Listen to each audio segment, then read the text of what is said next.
மும்மொழி கொள்கையில் இந்தி தவிர வேறு மொழிகளையும் கற்கலாம் என மத்திய அமைச்சர் தர்மேந்திர பிரதான் விளக்கம். இந்தியை திணிக்கவில்லை, ஆனால் புதிய கல்விக் கொள்கையில் உறுதியாக இருக்கிறோம் எனவும் திட்டவட்டார்.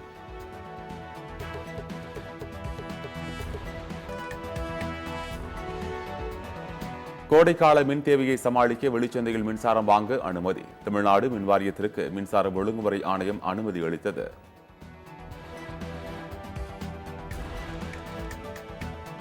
தமிழ்நாட்டில் மும்மொழி கொள்கையை ஒருபோதும் ஏற்க மாட்டோம். துணை முதலமைச்சர் உதயநிதி ஸ்டாலின் மீண்டும் திட்டவட்டம்.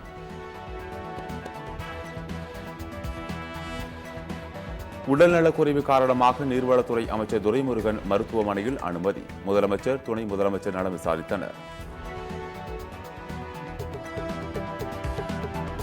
நீதிபதிகள் நியமனத்தில் இடஒதுக்கீடு முறையாக பின்பற்றப்படவில்லை என ஓய்வு பெற்ற நீதிபதிகள் குற்றச்சாட்டு. 79 விழுக்காடு உயர் சாதியினரே நீதிபதிகளாக உள்ளனர் என்றும் கூட்டாக பேட்டி. கல்வியின் அருமை பெருமைகள் தெரியாத கூட்டம் மத்திய அரசில் உள்ளது. போக்குவரத்து துறை அமைச்சர் சிவசங்கர் விமர்சனம். ஏஞ்சல் படப்பிடிப்பை முடித்துக் கொடுக்காதது தொடர்பாக தயாரிப்பாளர் தொடர்ந்த வழக்கு. துணை முதலமைச்சர் உதயநிதி ஸ்டாலின் விளக்கம் அளிக்க சென்னை உயர்நீதிமன்றம் உத்தரவு. பாஜகவுக்கு தமிழகத்தின் சென்டிமெண்ட்டும் தெரியவில்லை, மும்மொழி கொள்கைக்கான பிளஸ் மைனஸும் தெரியவில்லை. பள்ளிக்கல்வித்துறை அமைச்சர் அன்பில் மகேஷ் விமர்சனம். தமிழக கடற்கரைகளில் சட்டவிரோதமாக தாது மணல் எடுப்பது குறித்த வழக்கு சிபிஐக்கு மாற்றம். மோனோசைட் தாதுவை பிரித்தெடுக்கப்பட்டது தொடர்பாக விசாரணை நடத்தவும் சென்னை உயர்நீதிமன்றம் உத்தரவு.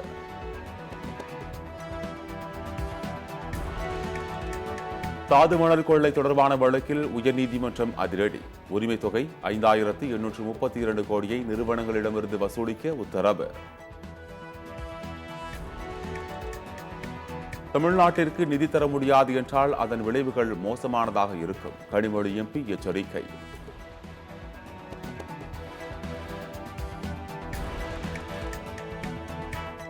தேனியில் கல்லூரி மாணவர் மர்ம மரணம் அடைந்த விவகாரம். மாணவரின் சொந்த ஊரான நிலையில் உறவினர்கள் போராட்டம்.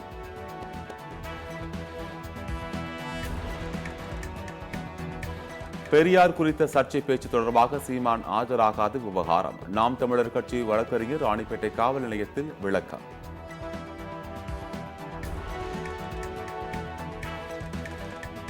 குஜராத் மாநிலம் பெட்வாரகா தீவில் ஜல்தல் ரக்ஷா 2025 எனும் தலைப்பில் இந்திய ராணுவத்தினர் பயிற்சி.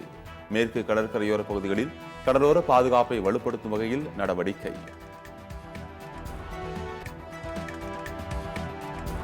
இமாச்சல் பிரதேச மாநிலத்தில் 45 விழுக்காடு பகுதி இயற்கை பேரிடர்களால் பாதிக்கப்படும் அபாயம் உள்ளது. பஞ்சாபில் உள்ள ஐஐடி ரோவர் கல்வி நிறுவனம் எச்சரிக்கை. கேரள மாநிலத்தில் போதைப் பொருள் கடத்தல் கும்பலை இரும்பு கரம் கொண்டு அடக்க வலியுறுத்தி நடத்திய போராட்டத்தின் போது லேசான வன்முறை. தலைமைச் செயலகத்தை முற்றுகையிட முயன்ற மாணவர்கள் அமைப்பினரை தண்ணீரை பீச்சி அடித்து கலைத்த காவல்துறை.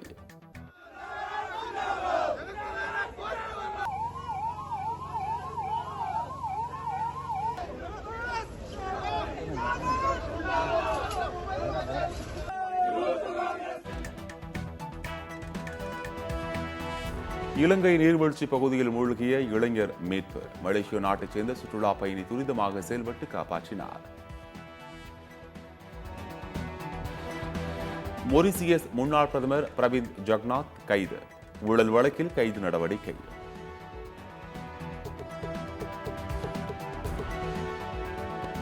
டீப்சீக் செயலிக்கு தென்கொரிய அரசு தற்காலிகமாக தடை. தனிப்பட்ட தகவல்களை செயலியில் உள்ளிடுவதை தவிர்க்க வலியுறுத்தல். பிணைய கைதிகள் அனைவரையும் விடுவிக்க கோரி இஸ்ரேலில் பொதுமக்கள் போராட்டம். தலைநகர் டெல் அவிவில் ஆயிரக்கணக்கான மக்கள் திரண்டு போராட்டத்தில் ஈடுபட்டனர்.